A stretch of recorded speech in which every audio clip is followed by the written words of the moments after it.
Yes. Mr. Jobs, you're a bright and influential man. Here it comes.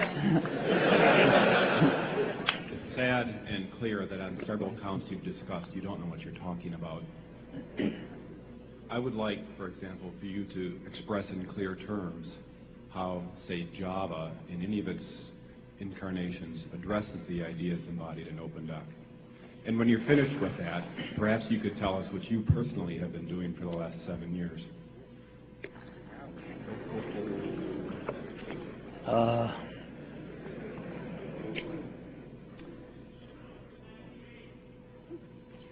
You know, you can please some of the people some of the time, but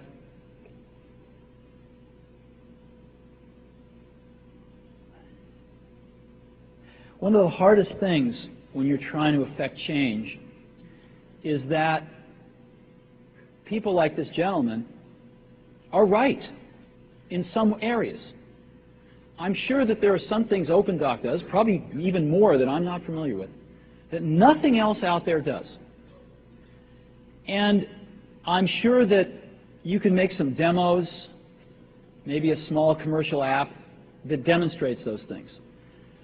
The hardest thing is, how does that fit in to a cohesive, larger vision that's going to allow you to sell $8 billion, $10 billion of product a year? And one of the things I've always found is that you've got to start with the customer experience and work backwards to the technology.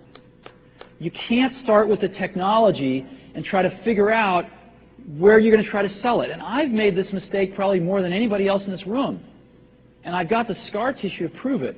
And I know that it's the case.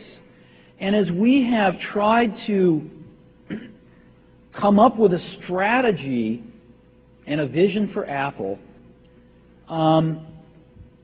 it started with what incredible benefits can we give to the customer? Where can we take the customer?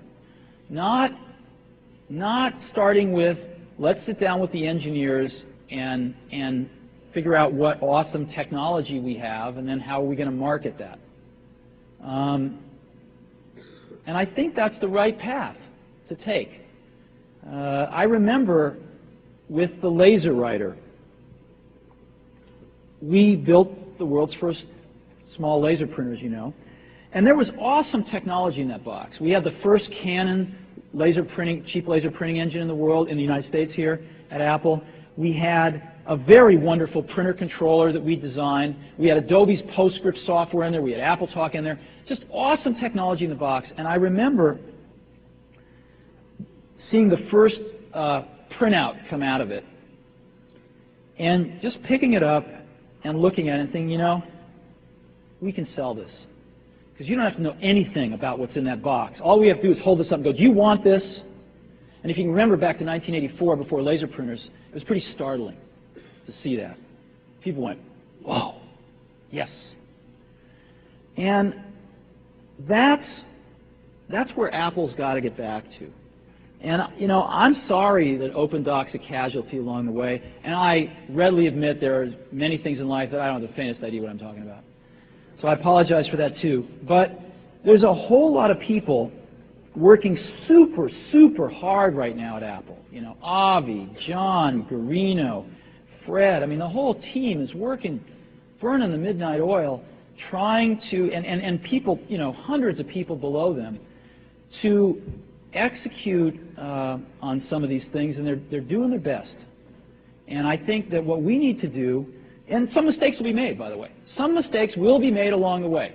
That's good, because at least some decisions are being made along the way. And we'll find the mistakes, we'll fix them. And I think what we need to do is support that team going through this very important stage as they work their butts off. They're all getting calls, being offered 3 times as much money to go do this, do that, the valley's hot, and none of them are leaving. And I think we need to support them and see them through this and write some damn good applications to support Apple out in the market. That's my own point of view. Mistakes will be made. Some people will be pissed off. Some people will not know what they're talking about. But I think it is so much better than where things were not very long ago. And I think we're going to get there. So I think we've got time for just